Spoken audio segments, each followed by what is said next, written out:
Thank you very much. And as I said, apologies for the slight delay, and I'm really pleased to be here with you today. I'm also very pleased to be here to listen to today's lecture, which is really close to my heart and to my own research. So just to briefly introduce myself, I'm Anna Juncos. I'm a professor of European politics at the School of Sociology, Politics and International Studies here at the University of Bristol.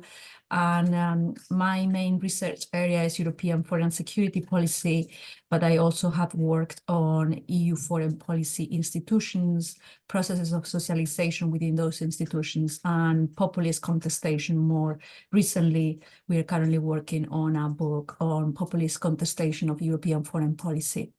So yes, like I said, very interesting lecture for today, which is going to be presented by, I have the pleasure to introduce Dr. Bertjan Verbeek.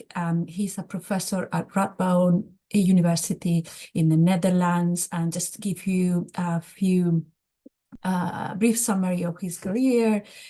He has published on the impact of populism on foreign policy, on crisis decision-making, and on the role of intergovernmental organizations in contemporary world politics. So I would really recommend to everyone to have a look at his work in this particular area.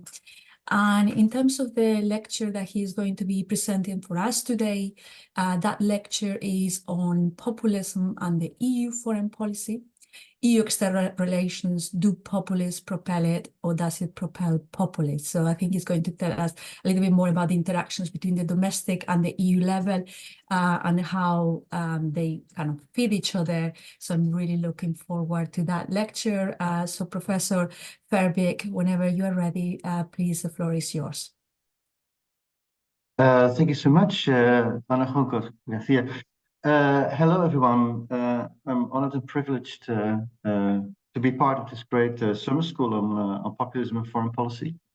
And I would like to thank the organizers, Seima, Azize, for putting together a great program, I think. And I hope I can live up to the expectations that have been expressed just now. We will see. I will first try to share my screen and see whether I can.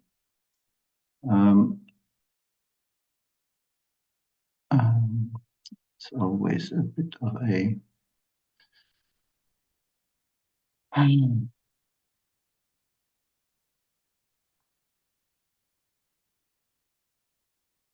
Bertjan, it's the corner. Yeah, the other one. Yeah, there we are. Yeah, sorry. It's always moving in front of me. Yeah, thanks so much. Okay, great. First of all, I understood that your background is very diverse, although many of you have some knowledge of, training in, and certainly interest in things related to populism and potentially also to the European Union, we will see. I was asked to discuss basically, well, populism and EU foreign policy. And indeed, I thought I should address in different ways the interaction between what's happening on the European and what's happening on the domestic level and the interaction between these two levels, although I may be focusing more on one than the other, but we will see. Obviously, it's a very well-chosen moment to have this summer school and talk about Europe. Just had the elections for the European Parliament. And as these images indicate, actually in the past 12 months leading up to these European elections of last month, many people started observing and many people started worrying about the rise of populist forces in Europe. And the picture on the right in the map sort of displays the strength of the main far-right party in the various EU national parliaments around November last year. And as you can tell, there are many countries where populist parties, in this case right-wing populist parties, occupy an important position, at least in parliament, but also in many governments. You may know that in my country yesterday, a new government was appointed with a coalition encompassing at least one, and depending on how you count, 2 or 3 populist parties, we will see. Excuse me. But of course, this picture should not make us forget that there's not just talk, and there should not be just talk about far right-wing populist parties, but also about left-wing populist parties. And indeed, the distinction between different populist parties has always been one of the themes in the research that I've conducted over the past 10 years. And just to be sure, most of my research was always done in collaboration with my dear colleague Andrei Zaslova, who will be moderating the next session, actually. So whatever I say, he's co-responsible, so to speak. No, that's nonsense.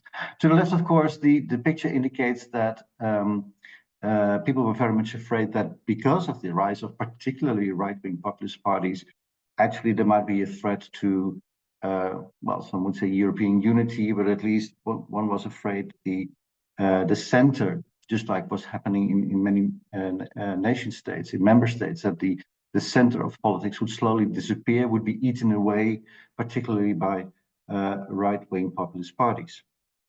The question of the relationship between populism and EU foreign policy, if we take that, of course, has indeed two sides. On the one hand, we can pose the question, the extent to which EU foreign policy affects populism in general, but particularly maybe also at home, within member states. And on the other hand, yes, the extent to which populism, populist parties, populist movements, populist thought is affecting EU foreign policies. And they are related, they are two separate questions. I will dwell more on the second question than on the first, but I'm very much open to discuss later on also the first question. And I still would like to start out a little bit with the question whether EU foreign policy is affecting the strength, the rise of populism in the various member states. And I think it's very important to realize that if you take a long-term perspective, that ever since I would go back as far as the mid-1980s, which I would consider to be the start of what many people would call the intensification of the globalization process, which sort of set in motion a further trend of what we call regionalization in the European Union's context, the creation of the Single European Act, the European Union, and the further intensification of European integration, which we can partly see as a response to the forces of globalization in an attempt to, one way or another, protect Europe from, let's say, the forces of a true global open market, sometimes called Fortress Europe. That term has been used for many different things, but also for that situation. And basically, the very fact that on the one hand, globalization has produced what we sometimes call winners and losers of globalization, has been helping some parties, populist parties, to present themselves on the political scene ever since the mid-1980s, maybe first in Austria, in the north of Italy, and of course also in France with the Front National. But that let's say, the attempt to manage globalization by intensifying European integration produced a similar type of problem, if you want, because of course cooperation is not just the aligning of identical priorities, it's also cooperation by gaining something in exchange for giving up something else. That's the idea of cooperation, that you are prepared to sort of compromise on certain things, which meant that some people, many people even, got worried that European integration might not necessarily be beneficial for their specific group, even though maybe on a European level, welfare increased in total. It did not mean increase in welfare for all groups within the member states. All these further reinforcing, let's say, the fertile ground, if you want, for new types of political movements and parties, which in the end actually was mainly occupied by both left-wing and right-wing populist parties. In that sense, European integration in general, and also European foreign policy in terms of how it deals with its outside world, it's the European Union, has therefore been always not necessarily a factor that would almost necessarily produce a populist party or populist movement, but certainly was conducive to creating new political space for new movements that was in many countries occupied by these populist parties. Excuse me, I sometimes have to cough. I know I should silence my microphone. Okay. Having said that, I would now first move to the other question, the other side of the medal, does populism affect EU foreign policy? But I know you have been talking about theories of populism and concept of theories a lot, and I will not bother you necessarily a lot with this, but I do think that I should at least make clear, and if you read the required reading or the suggested readings, you know a little bit where I am anyway, but what my position is in this debate. So when I talk about, there are two concepts I have to talk about, the concept of populism and the concept of EU foreign policy. My point of departure is indeed the thin ideological approach to populism, which mainly implies three things at least: that there is a so-called Manichaean juxtaposition of the pure people with the corrupt elites, and that there is a fundamental clash of interest between these two groups. Secondly, that the concept of the people implies that the people are a homogeneous unit, culturally, linguistically, etc. And thirdly, that it is indeed a thin ideology. The thin thing is the idea of these elites and people, but that's not enough for a political movement to carry on. Maybe the nucleus of what they think, but they need to borrow from another ideology. That could be a socialist ideology. It could be a more nationalist type of perspective. It could be Christian democracy, for what I know. But you need an additional ideology to borrow from. But importantly, that's if you accept the idea that thin ideology is, let's say, at least one way to define populism, and it's about people versus elites, it is therefore also important to realize that you can have many different ideas of who are the people and who are the elites. And that also relates to, of course, the populist parties in Europe. So the pictures sort of tell that story. On top, you see, let's say, two images that represent more left-wing populist parties or movements.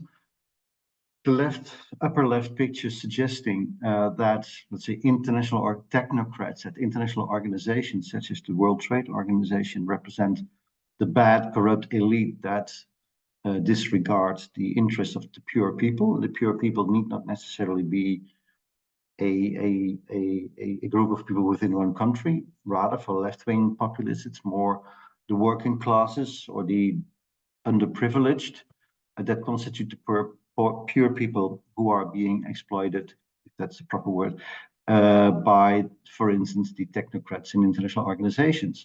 Or to the right, another left-wing Dutch propaganda post of the Socialist Party, which sort of Europe for sale? No, not this EU, because it would mean selling out Europe to basically American enterprises, right? Where therefore the big business are roughly portrayed as the bad elites.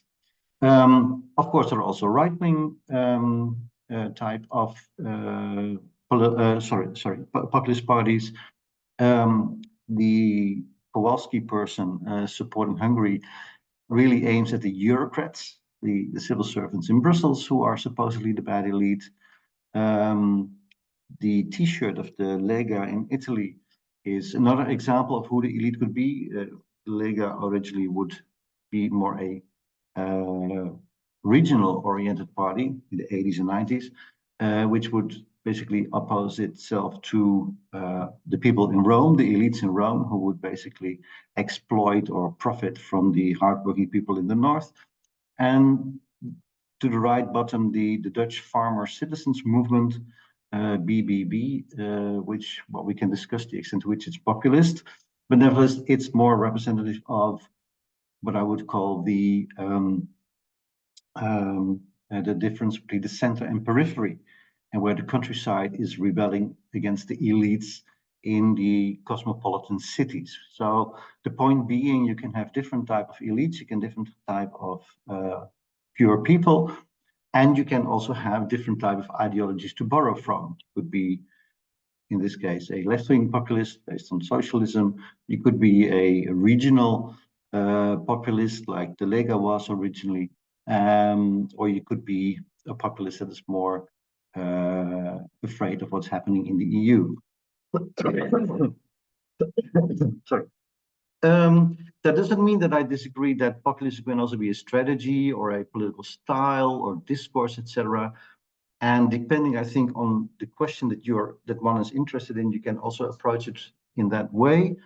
But I prefer to work from the thin ideology idea because, in any case, everyone is agreed that populism is about the difference between the elites and the people and the conflict of interest. But more importantly, I feel if you just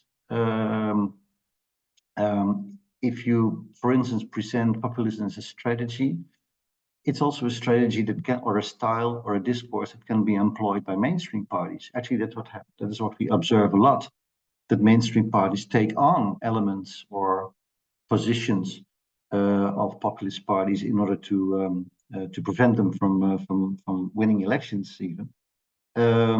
Yet we would not then call these parties necessarily populist per se. They are mainstream parties who try to stick to their position. So I think that's my personal reason why I prefer to position myself in the thin ideological tradition. But you may challenge me later on. You should even. Okay, based on that, those of you who have read the chapter by Andrei Zaslav and me on is there such a thing as a populist foreign policy? I'm not going to describe the table, but the basic point being here that we make a difference between four types of populist parties, and the idea is then that on the left side, that given certain issues of foreign policy, there could be many more, but for these, that we would expect them to sometimes differ, take a different position, sometimes agree on a position, sometimes just not be clear at all about positions that they take. But the point being, depending on how you define your pure people and corrupt elite, and depending on which thick ideology you borrow from, you may have different positions on foreign policy issues. That is the basic message, actually, of that text. Okay, the second concept I need to talk about is European foreign policy. We can do that in two ways. First, by taking it in a narrow sense, and then in a more wider sense. In a narrow sense, I guess it's talking about what is officially in the EU treaties, what the EU can do in foreign policy, and then usually we talk about the common foreign and security policy. We talk about the common security and defense policy, which as a policy arena is highly intergovernmental, which means that many decisions are in the end taken by the Council of Ministers or the European Council. Nevertheless, there is an important person, the High Commissioner, is a member of the Commission, who is sort of leading on behalf of the Commission some initiatives, consulting with the Council of Ministers, and who has an important civil service apparatus at his or her disposal, European External Action Service, which in collaboration with national diplomats represents the EU outside the European Union in other countries and at international organizations. Now that is a certainly part of what we want to call European foreign policy. Nevertheless, I think, and particularly if you want to understand the impact of populism in these fields, we also need to widen that concept, and that's why we sometimes also speak of the external relations of the European Union, which is a much wider idea than the foreign security and security and defense policies. But the implication is also that each policy field, if you want, may have its own decision rules, its own specific policy arena, and therefore that implies that, let's say, the political game is played in different ways, and by consequence, the impact that any political party or country would have on these different themes may differ across these areas. I'll illustrate some of that. There might be many fields that I could mention here, but I certainly have to single out, first of all, the trade policies of the EU. I have to single out the global climate policies, I would say the migration policies that are partly also related to the Schengen area, but not exclusively. Development cooperation would be part of external relations. Neighborhood policies would be part of that. The idea of Europe as being a soft power actor that we often capture with the term the normative power. Europe is part of foreign policy. Enlargements policies are clearly part of its external relations. And I have always doubts, I guess, technically, if we're thinking of cases where European member states and sometimes the European Commission take on the problem of the, what we call democratic backsliding in some of its member states. I guess you could say it's an internal matter to the EU, but it has also, I think, some foreign policy, external affairs elements to it, but that can be doubted. I realize that.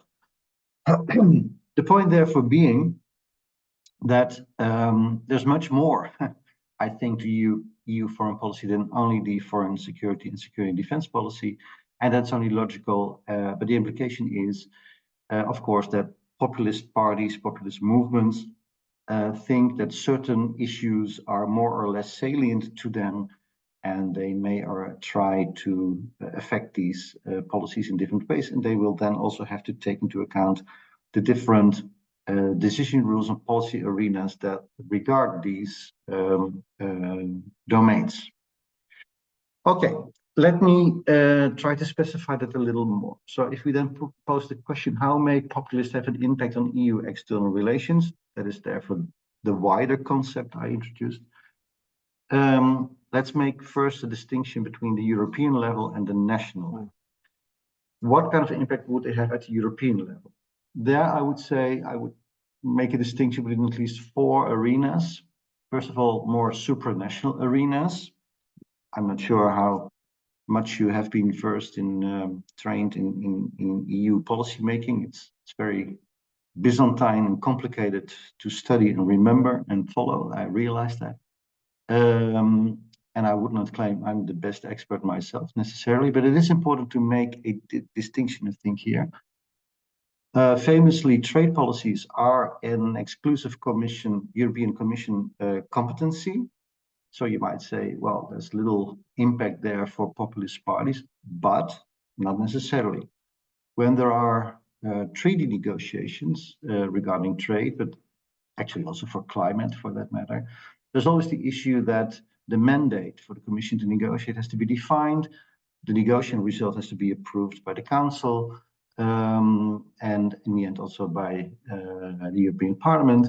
And there's then a national round of ratification of each treaty. All these things may give any kind of political party, but also populist parties, some possibility to affect what's going on there. Oh, sorry there. You might say, okay, sorry. The second type of arena is what I like to call an intergovernmental arena, where decisions are mainly taken in the Council of Ministers of the European Council, maybe also with the Commission included in terms of security and defense and foreign policy. Sometimes there's unanimity required, and in principle, of course, that would give member states that are headed by populist parties, or that have populist parties in their coalition, have the opportunity maybe to express or threaten a veto, and have therefore an impact on what's going on. A situation like this is, of course, currently occurring with the nomination of the new European Commission, which also is actually a thing that has to be approved by the European Parliament. So in that sense, it's a kind of combined one. But nevertheless, it's often suggested that member states, if they really want to, can veto the nomination of commissioners. Well, that did not succeed recently. Giorgia Meloni, maybe the most important populist in power at this moment, failed actually to secure that the Eurosceptic bloc obtained an important commission's position. She sells that story a lot at home, complaining. Nevertheless, some people think it's a play or something else. But the point is, it is not so easy, even though we do talk about countries can veto or threaten with a veto. It is not so easily effectuated, to be honest.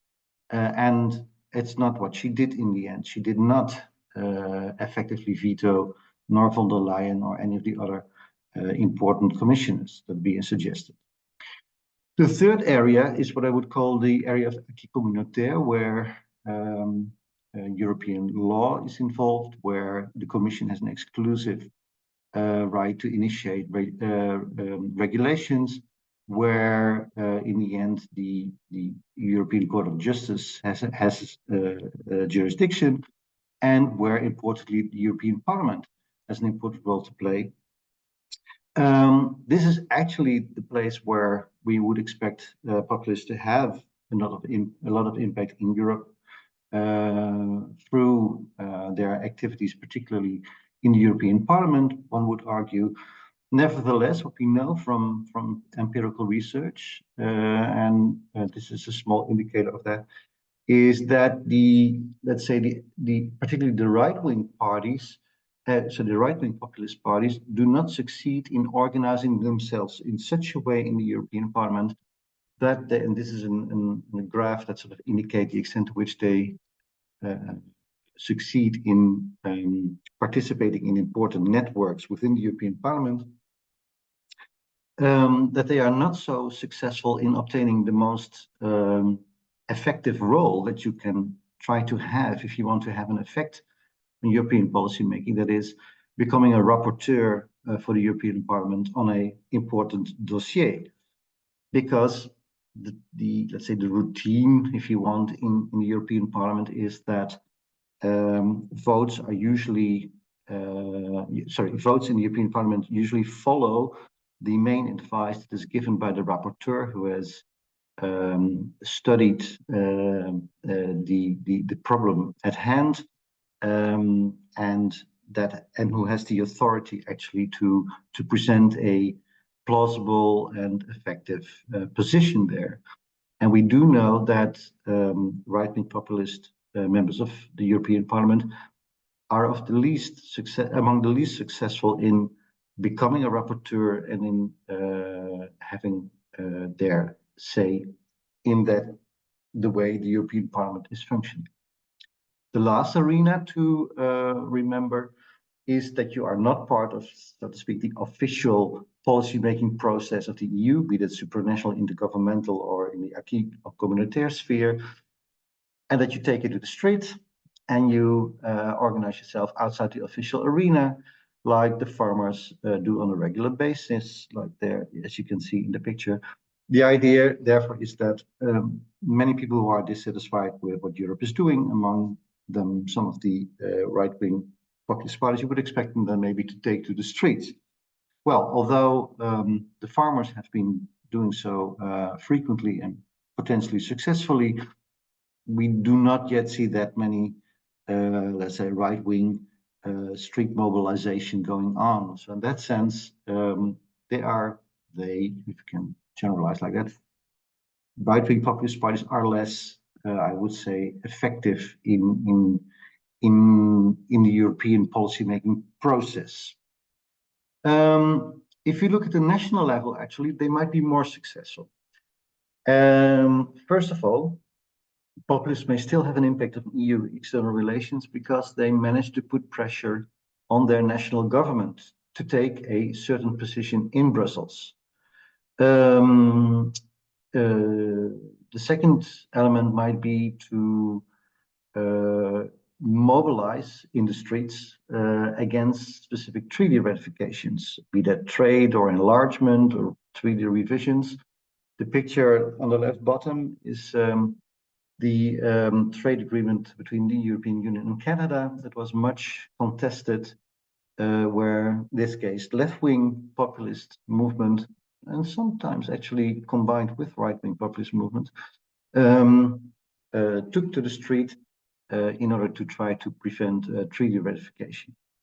And then, very importantly, and we should not forget that, one way to have an impact on the effective EU foreign policies is, by the way, national governments, after a position has been adopted in Brussels, actually implement those policies. We know in general, of course, that very often member states have some leeway in how they would organize the implementation of European regulations and directives.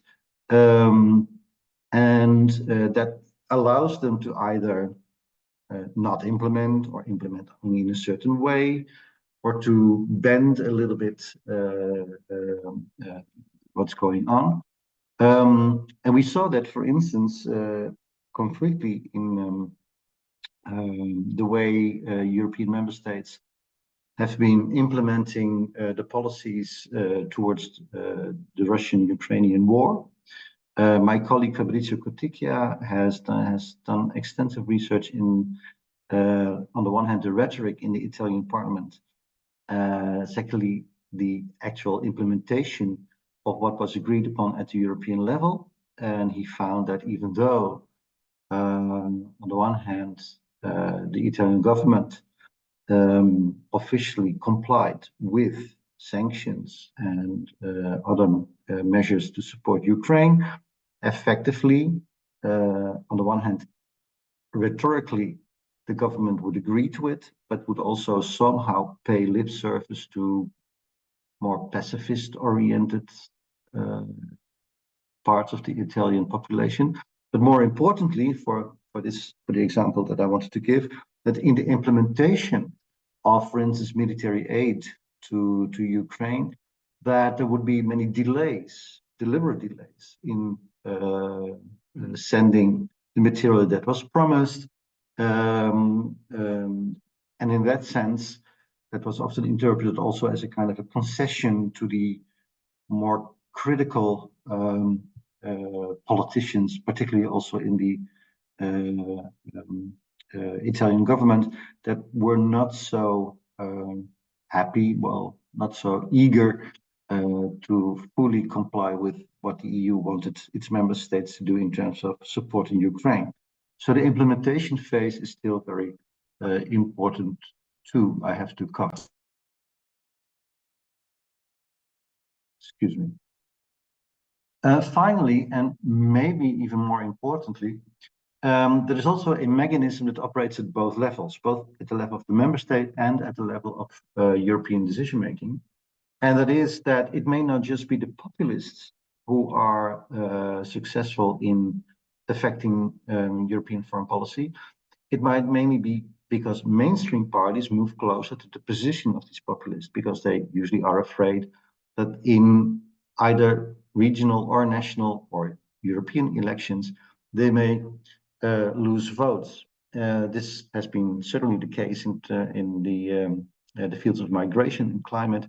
And as you may remember, in the past months leading to the European elections, the European Commission sort of watered down many of the measures that were part of the climate measures that had been proposed and adopted by the Commission and the Parliament as a kind of a concession, if you want, to the protests of particularly the farmers. So in that sense, what we do observe both nationally and at the European level is that even though populists may not be numerically powerful, like in the European Parliament, mainstream parties, because of electoral fears, might still move closer to these positions, to their positions, sorry. Yeah. There we go. Okay, what do we then actually know about the effect? Because I've been giving all kinds of institutional considerations and about what might or might not happen. Well, based on the suggested readings for today, I think this is what people found in terms of let's say the impact of populism on EU foreign policy. The article by Cadier et Lequesne, or Lequesne, I don't know how to pronounce it, Lequesne, mainly find that the main effect of, let's say, populists on EU foreign policy is that the power position of the European Union abroad, so in the world, has been affected by the growing strength of the populist movements and parties in most EU member states, and particularly by the democratic backsliding which is taking place in countries like, usually we call them like Hungary, until recently in Poland, maybe again in Slovakia. Basically, therefore, reducing the soft power position that the EU enjoys in the world, which in general makes the EU less effective in its diplomatic relations, and makes it easier for other countries to sort of tone down the idea of this powerful normative Europe that occupies the high ground when it comes to defending and trying to promote the values like the rule of law, the values of democracy, that it so cherishes and which it's always claimed to be capable of presenting because of its strength, the EU as a stronghold of the rule of law and of democracy. They also find that populist parties usually oppose what we call the liberal international order. Actually, this is true for both left-wing and right-wing populist parties. The liberal international order is the set of institutions on a global scale that sort of underpin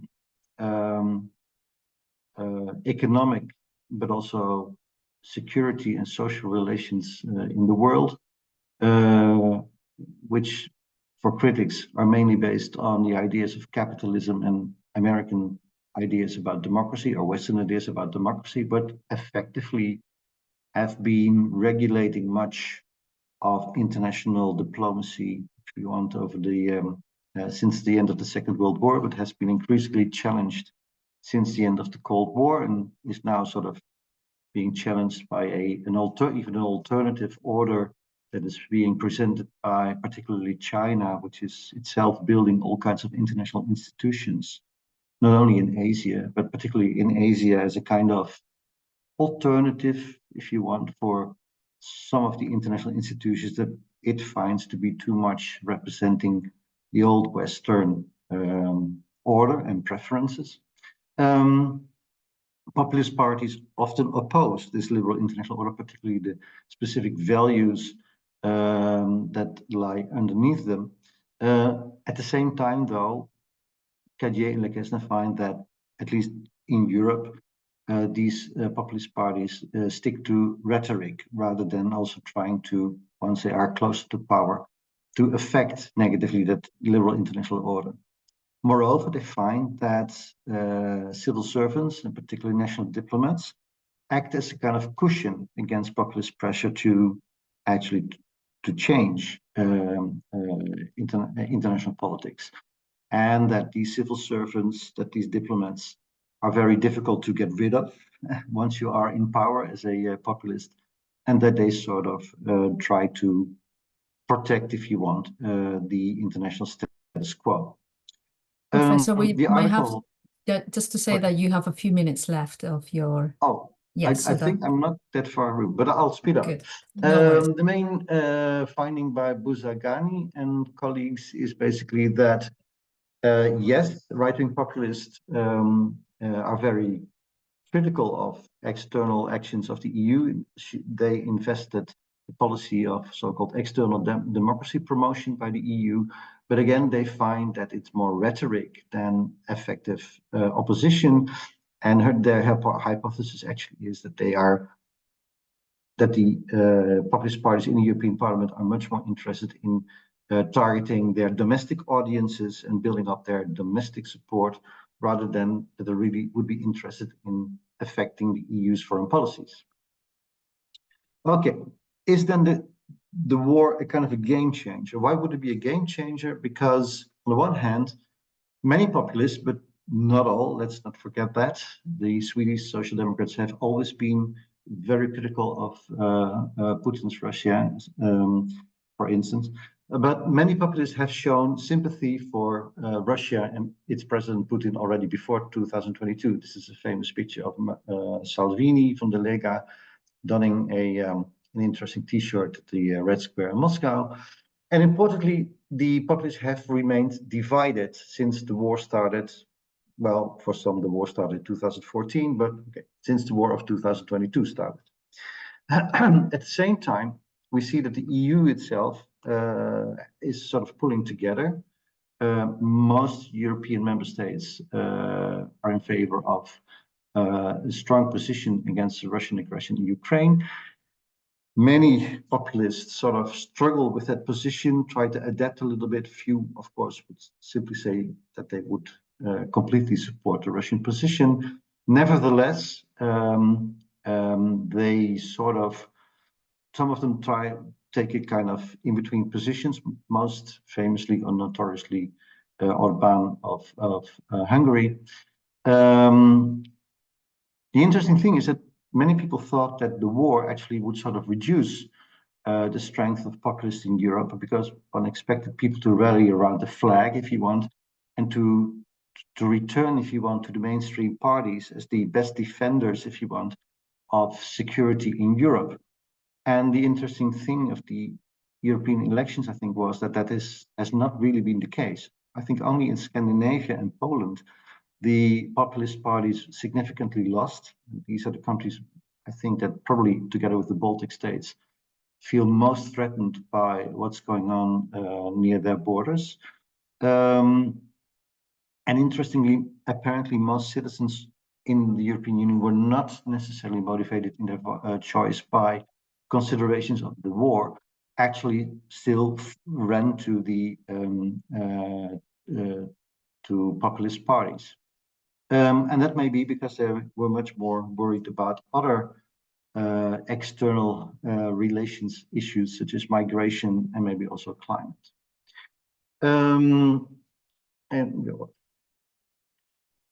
Okay, finally then, is there a future for the populists, especially the populist right, to unite at the European level? We're now at the point after the elections where parties try to form new political groupings at the European Parliament. Many of the populists, right-wing populists, were united in identity and democracy. That is being challenged now. Orban, Kikel, and Babis have launched the so-called Patriots for Europe movement. They're not yet there. They need 23 seats from 7 member states, but they have only 4 member states at this. 4 member states. Sorry, populist parties from 4 member states have agreed to join this movement. So there's certainly not yet a political grouping. But it's important to realize that what I think we see is that the populist parties in Europe, the right-wing parties, are a little bit competing with each other. Some of them want to become really salonfähig, to use that important German word. Particularly Meloni has already been successful in that, in striking the migration deal with Tunisia, for instance, together with former Dutch Prime Minister Mark Rutte and President of the Commission von der Leyen. Others actually seem to be much more also pro-Russian. Indeed, the Patriots for Europe, if you read what they say about the war, it's the left down quote from a speech of Orban. He basically, he's not saying that he's going to support Russia, but he's clearly going to try to resist a further intensification of the involvement of the EU in that war. And of course, they are populists. The Patriots for Europe do see the enemy, in the sense the elites. That's the other quote there. The institutions unknown to European citizens and distant from them, globalist forces, bureaucrats elected by no one, etc., plan to take the place of nations. They want a Central European state. Cleverly, again, playing on the super state idea of a European Union, and the presumed lack of legitimacy that people who work at these institutions have. We don't know yet where this will go, but it is important to realize that the Russian-Ukrainian war is dividing the right-wing populists very much. Indeed, the Polish PIS just announced that it will not join Orbán's new grouping, and particularly because of its stance regarding the Russian-Ukrainian war. So in that sense, my prediction would be that the populist right, exactly because of European foreign policy, will not be able to unite to its full potential, and that it will remain divided in the European Parliament. Therefore, that it would not be so effective in affecting European foreign policy. Conclusion, therefore, one, there are many different populist parties in the EU with different ideas about the people elite and borrowing ideology. Second, I would say that the nature of EU institutions at this moment gives them relatively little effective power. That thirdly, the impact of populism on European foreign policy mostly comes via domestic pressure and by copycat behavior of mainstream parties. That the war and the EU's handling of it has not fundamentally threatened the success of populist parties, which I had not expected. And that we do see that combining the potential of populist strength is very difficult given their differences. At the same time, do not underestimate that particularly right-wing populists are very much trying, but that goes beyond the European Union, to align and to have an effect on the, particularly I would say, the discourse on right-wing populism. You see a picture of CPAC, the conference of conservative parties meeting in Budapest.